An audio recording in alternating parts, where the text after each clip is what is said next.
Okay, I am so excited to introduce our next speaker to you. He's come all the way from Guadalajara, that's in Mexico if you're wondering, to come give us this talk. I think his wife has also come to sit in the audience, which is really special. He also mentions that they've got a dog. We'd all like pictures later.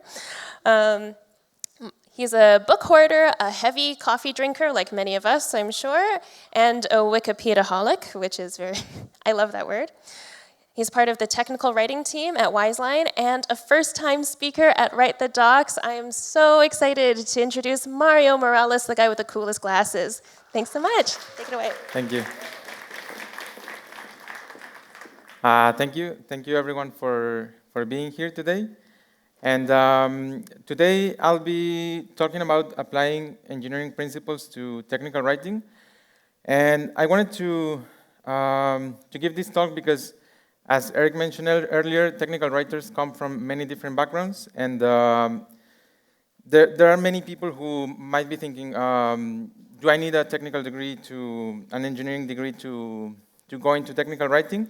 And well, we know that the short answer is no, but there's always, it always comes handy to have some engineering principles or anything that we can apply into the field.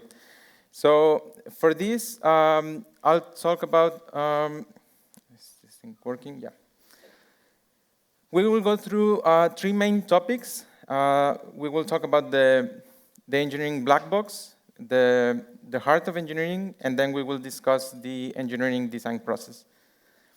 So let's go with the first topic of this talk, which is the black box. And essentially, a black box, it's a system for which, for a given input, we expect an output. But what happens inside, we don't know. It's something that the implementation is opaque, or it's not. We don't know anything about its internal workings. So let's imagine, for example, we are users of an application. We are users of a book sharing application, and we want to log into that application to see our profile information or to see the books that are available for us to borrow. And for this, we open the application, we put in our information, and we are logging. How the application manages all of the login information or authentication, we don't know, but we don't need to know, because the only thing that we need to know is how it works. We put in the information, and we're logged in. But let's say that we have another use case where we are a front-end engineer who is working on creating the login form or a registration form. Well, in this case, they will need to know something, at least, about this black box. For example, what are the API endpoints that I need to call to retrieve the user information, or even to store the user information in the database when they are registering for the first time. So in this case, I do need to know something about this black box, right? And hopefully, I work in a team where there's a technical writer assigned, and they already have worked on the API documentation. So we have all of this information available to us, and we can work on the login form. So you might say that the job of a technical writer is to make the black box transparent, or at least a bit more transparent for different end users or use cases. In this case, the front-end engineer. But the reality is that as technical writers, sometimes it can feel like you need to know every single aspect of the black box so you can write about it and you can explain it to others. But it will be really difficult to try to learn everything about it. And I remember when I started as a technical writer, I was talking to I don't remember the specifics, but I was talking to a front-end engineer, and I asked them about some of the deployment process, for example. And he said to me, well, I don't know anything about it.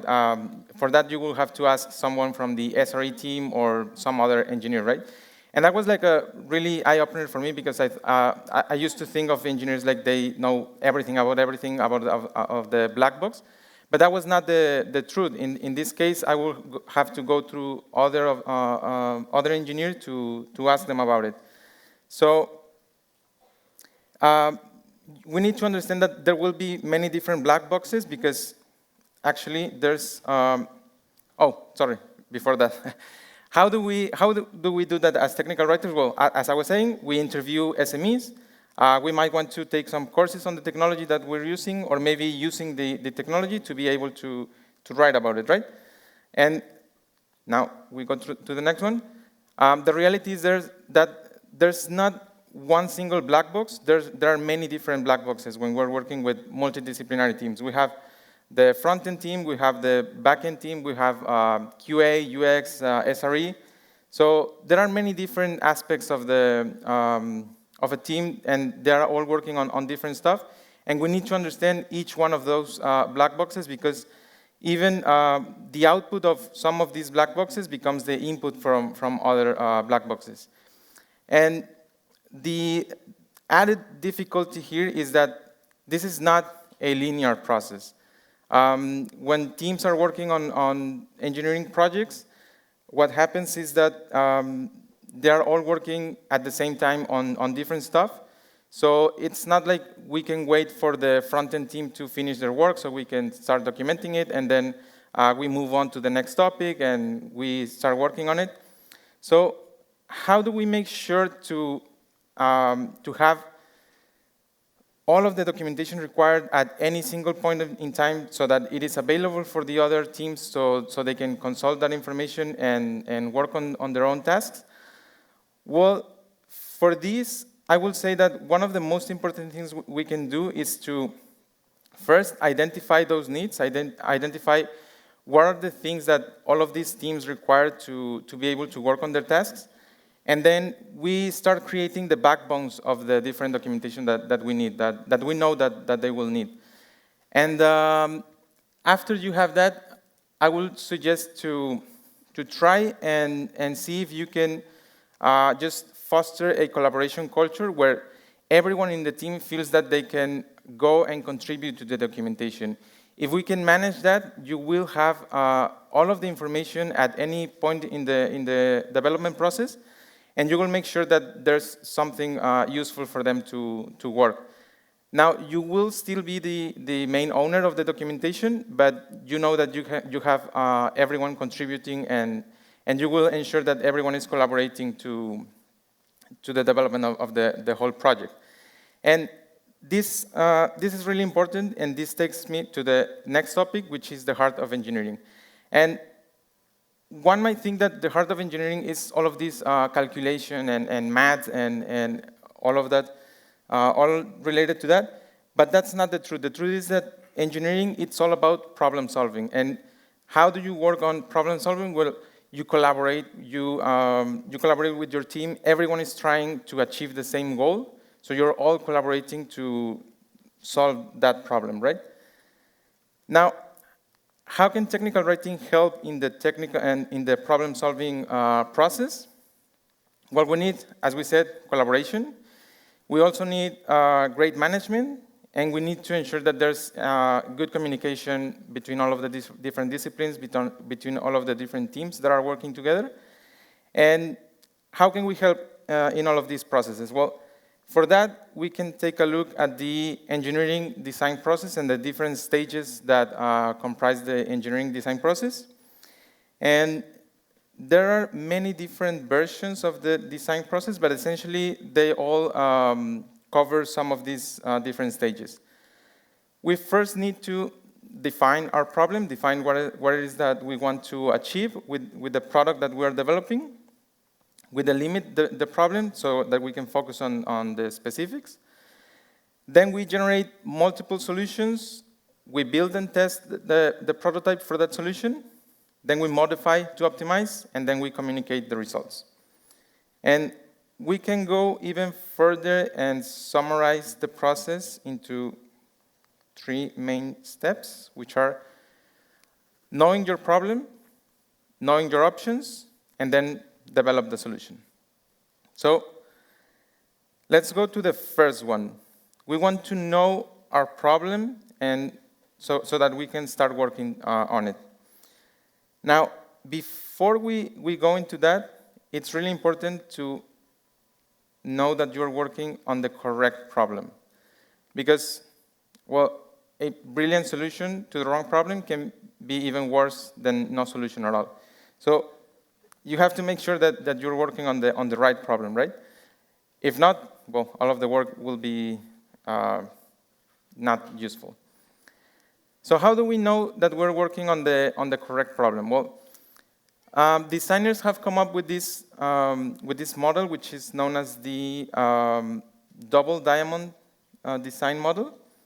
And this consists of different divergent and convergent phases. We have first a discovery phase, which is a divergent phase. We have then a defining phase. Then we go into the development. This is where we explore the different solutions. And then finally, we can go to the delivery phase. Now, it's not a problem, but there's an interesting thing about this process, because when we're in the discovery phase, let's say, for example, that we are working on the book sharing application, and the business says, we want to implement a chatbot for our application, right? So that's your problem. You need to implement a chatbot. But that's not the real problem, because engineering can say, I can implement a chatbot. It's not technically difficult for us. The engineering team can do it in, I don't know, a sprint or two. But that's not the real problem, right? So how do we know which is the real problem? Well, we need to go through this discovery phase where we ask a lot of questions. We ask, what do we need from this chatbot? What are the user needs? Why are we building this chatbot, right? But during this process, management can say, I mean, we need to see progress. We want to see progress. The customer wants to see progress right away. There's always, as you begin a project, you are already behind schedule, so you need to work fast to go into the definition, and so they can see actual progress, right? But we need to go through the discovery phase. So how can we, and actually early decisions have the greatest impact. So we want to have the discovery phase, but we also want to make early decisions so that the work that we're doing has an actual impact on the users and the business and everything, right? So how can we help into having the discovery phase, but moving to the convergent phase as fast as possible? Well, we can start collecting information, and we can start making available information so that we can have an informed decision-making process. We can help our team to make decisions faster, and for that we can gather existing resources. Most likely, if there's an existing application, we have already some user feedback. We know what are the pain points of our users. We might have some analytics about the users of the application. So let's say, for example, our users are struggling to know what are the books that are available for them, that are closer to them, or just to find a recommendation for a book, and stuff like that. So if we have that information available, we can move faster into the definition phase, and we can know that we're working on the correct problem so that we can move into the development. Also, we can start gathering all of the other relevant information, right? So we can gather the business requirements, all of the scopes and deadlines. We have to really have present the deadlines. We might also gather some of the risks or the key resources. Maybe someone is sharing helpful information or resources through Slack, but you want to have that information available later on during the development process. So you can make sure that you are gathering all of those important details. Now, all of this, it doesn't need to be a really detailed documentation. It doesn't need to be really extensive. During this phase, what you want to achieve is to target for accuracy. Oh, that was fun.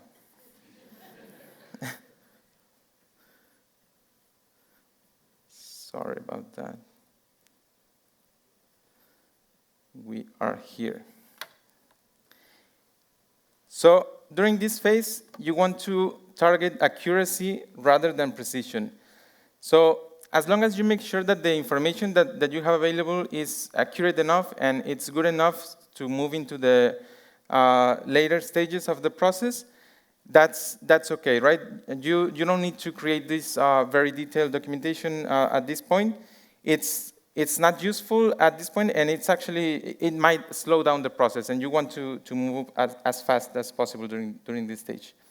So, okay, we have now we are sure that we're working on the correct problem, and we have defined our problem. We can start with the next divergent phase, which is exploring the different options that you have to develop your solution. Now, again, because this is another divergent phase, it can go a bit out of hand. It starts to get messy again. It starts to get complex. As we said, teams work in complex, interconnected ways. So there's a lot of things going on, and we actually want that to happen. We want complexity. We want collaboration, and that's good. What we don't want is confusion. So you can work on avoiding confusion, but letting all of the complex stuff to keep going on, all of the collaboration going on. So how do we avoid confusion? Well, we can start working during this phase on the standardization and creating, for example, some templates to make it easier for everyone to contribute to the documentation, and it's easy to get started. You can start working on implementing a style guide so that all of the content, even though it's coming from all different sources, it's consistent. We can also start working on making sure that the information follows a logical structure. We can work on the information architecture of our documentation. And we also want to make sure that all of our information is centralized. We have a single source of truth, so you can start also working on that. And just making sure that you have up-to-date information.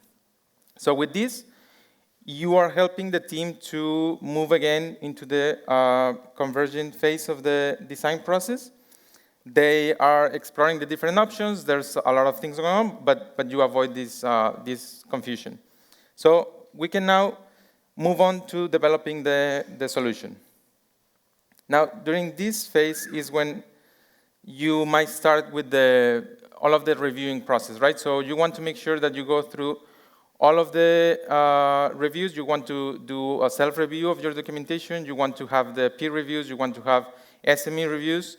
But as you go into all of these different reviews, just have in mind that statistically, as you have more and more reviews, you will keep finding more and more errors, right? So again, you want to make sure that the information is useful, that the information is accurate, and that it's good enough. But don't try to achieve for perfection, as Dennis was talking about earlier. Documentation it's never finished, right? So if you keep trying to finish it, or you keep trying to reach for perfection, you will find out that it's just not possible. You can always keep improving. You can always keep adding something. You can always keep making a sentence better. So as you keep reviewing, you will keep finding more and more errors. So, okay, we have gone through all of the process. We have worked on the solution. We have now finished the work. So you can say, okay, our job here is done. We deliver, and that's it, right? But that's not quite true, because a product, it's not finished, or it doesn't add any value until our users can get some value from it, and our users can actually use it, and we see some value from it. So we can go back to the extended engineering design process and talk about communicating the results. So you want to make sure to communicate to all of the relevant people that you want to reach out. These are your users. You want to make sure that they know what they can get from your product or from your product updates. And you want to make sure to communicate to the relevant stakeholders everything that you did, everything that the team has worked on during this process. So during this phase, you want to make sure that you have all of the end user documentation available and ready for users. You might want to have all of the different tutorials or how-to guides ready. You want to make sure to have the release notes so that you can inform what are the changes that have been implemented. And again, just make sure that you have all of the technical documentation updated. And that will be pretty much all. But I want to go back to one of the principles that we discussed, which is it says the heart of engineering isn't calculation, it's problem solving. But we might want to tweak it a little bit and say that the heart of technical writing isn't just writing, it's problem solving. You are part of the team, you are part of the problem solving process, you are helping the team, the engineering team, to go through all of this process. So that's pretty much it from me. I think there's enough time for any questions that you might have. So thank you so much.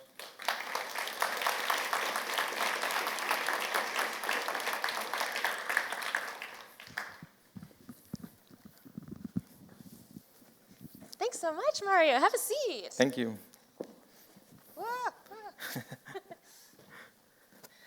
What a great talk. I think it's one of those things where people often tend to think of tech writers and engineers as really, really different groups of people, or sometimes frame them as almost adversarial to each other. Are you all right? Yeah, I think I got stuck here. Yeah, I'm good. It's a little twisty. And I loved that you focused so much on what we have in common and the things that we can learn from each other. Yeah. Yeah. A lot of documentarians, people who write documentation in any capacity, find it really difficult to get included in things like product decisions and helping plan around the problem solving that you were talking about. So for those people who are finding it difficult to get into the product side of things, do you have any tips? I think the most important thing that I can share is just speak up. Don't feel that you can that you cannot say anything.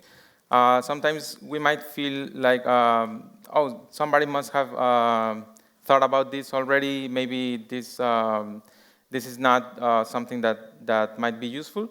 But what I found out is that even those things that you might think that are not important, sometimes they are the ones that make the difference. It's really helpful when you have this like outsider view of the product or of all of the process, and you might ask some questions that might seem a bit silly or a bit out of the blue. But sometimes those are the ones that people say like, oh, we haven't thought about that. Yeah. So yeah, I think just speak up and don't feel afraid of doing so. And then do you find that it gets easier over time, like after you start making those relationships with the people who make those decisions? Yeah, I think it is easier over time. As you collaborate and as you find out the different ways of working of different people, you start to get familiar with all of that, and I think it gets easier over time, yeah. I love to hear that it gets easier. That's what I like to hear. One of the challenges of advocating for the user, if you're a writer, is having to sort of prove your approach over and over. So how do we sort of, like you're just talking about, build credibility and validity for what we're trying to do? Yeah, I think for that, I will say, as you target for that accuracy, if you have enough data to validate the things that you're saying, if you have the information from the different valid sources, I think that's what gives you the confidence to say, hey, I'm not just saying this because I think it's true, but because we have enough data, we have enough information, we have enough things to back up the opinions or something, right? So, yeah. Is there a particular type of data that you find has been helpful? I think user feedback is always some of the most valuable thing that you can have, because it's like you cannot argue with that, right? If you say some users are finding it difficult to go through this process, it's not like you can do anything to say, no, the design is right or the product is right. So if they're finding it difficult, you just have to take that into account and work on that. So I think that will be one of the most important things. You begin and end with your Yeah. user. That's always a good approach, right? Yeah. Yeah. Your talk was about bringing engineering principles into technical writing. Are there any principles you can think of that maybe traditionally come from technical writing that you would want to move the other way into engineering? Yes, maybe some of that reviewing stuff where where you find out that as you try to make it perfect, you will find out that there's no such thing as perfection, right? So I would say just that applies to both of the processes. If it's good enough, if it's working, if it's useful, I think that's good enough. So don't try to achieve for perfection. Do you think in both disciplines, engineering and technical writing, you would draw the line in similar places? Like, how do you know where to draw the line between good enough and we're kind of wasting time here? Yes, I think it will be very similar. If it's working, if it's useful, and if you are actually solving the problem, if you got to a point where the problem gets solved, I think that's good enough, right? If you still find it difficult, then there's something that you can fix. But if users are completing their tasks, if developers are completing their tasks with your documentation, then that means that it's good enough. So yeah, I like that. That means that it all comes back to the problem that you defined at the beginning, right? So exactly. the better you define that at the beginning, the less kind of gray area you have to work in later. Yeah, definitely. Yeah, that's great. That's so helpful. So we've got a hypothetical situation. A team comes to you with a documentation solution already designed in their heads. They don't want you to do any discovery or anything like that. The question is, how do you trick them? I'm hoping you don't have to trick them. Yeah, I will say I will go back to this. Maybe you can reuse some of the information that you already have available, right? So maybe they want to implement a different thing, but you might find out that the user feedback that you already have or the available data that you have, you can say that you can skip that discovery phase, but because you have done it before, you have gone through all of these different discovery phases. So all of that information that you have available might do the trick and say, oh, okay, yeah, we can skip that, but just because you already have that information available, right? Yeah. So just making sure that you know where's that information, that making sure that you know all of the readily available information, that will help a lot in the way to having that and skipping that. I really liked how your talk focused on collaboration. So ideally, you don't have to trick anybody. You don't have to fight anybody, right? You're all trying to solve the same problems and hopefully have similar definitions for it, right? Yeah, I think as different teams, there's also the different disciplines. They all think that their job is the most important one, right? So design might think, no, if we don't have the right design, things won't work. If engineering says, if the application is not reliable enough, anything won't work. And the thing is that everyone is right. So all of the different pieces are important. So I think the best way to think about it is just to acknowledge that, right? If everyone acknowledges the importance of the different disciplines, then there's the ideal situation. So you've got the process, but you've also got the attitude, right? Where everybody wants the same thing and you're all accomplishing it in different ways. Yeah, exactly. I think you could prevent a lot of fights and a lot of meetings. Yeah, totally. Yeah. Can you offer any strategies on how to encourage engineers to contribute to a single source of truth knowledge repository?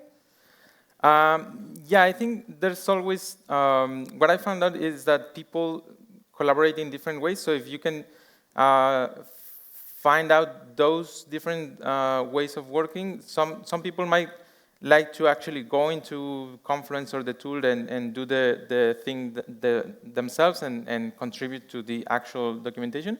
But some of them will say, we can have a meeting, I can give you the information, and then you can put it there. Or maybe they just want to share it via, I don't know, Slack or something. So all of those things work as long as they can, as long as you said, there's the right attitude and they're willing to share the knowledge. I think that's the...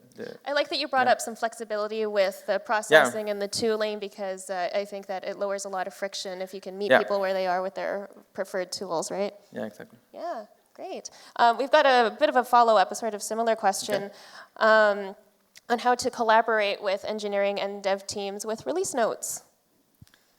Release notes, okay. I think it's pretty much similar. Maybe you can, I've worked with teams that they actually pretty much create the whole thing, and they just say like, oh, you can just make it better and just review that everything is there. But there's also teams that will say, okay, I can give you the information, we can meet and we can discuss what's new, and you can create the documentation from there. So yeah, I think it's pretty similar. So you just have to find a way to, so that they feel most comfortable collaborating, and that's it. Meet in the middle, somewhere. Yeah. We've got one more question. We've had a lot of great questions in the audience. Should technical writing be part of the Agile workflow, or should it take place during Scrum downtime? I think it should be part of the workflow. It should be part of the workflow as it allows it to be. Of course, there's always documentation always kind of happens at the end of something as someone created something, you start working on it. But if you are part of it, I think it's easier for all of the team to feel that you are part of the team, to feel that you are part of the process. And so I think the collaboration is better. But I found something similar. It's like everybody gets to make sure that docs are part of the success criteria for calling the project done, right? Yeah. Great. Well, I hope that people listen to you. I love this. I think this is great. So if everybody could work like you, I think our world would be a lot more calmer. Thank you. Yeah, great. Thank you so much, Mario. We love your talk. Thank you, everyone. Mario, everybody.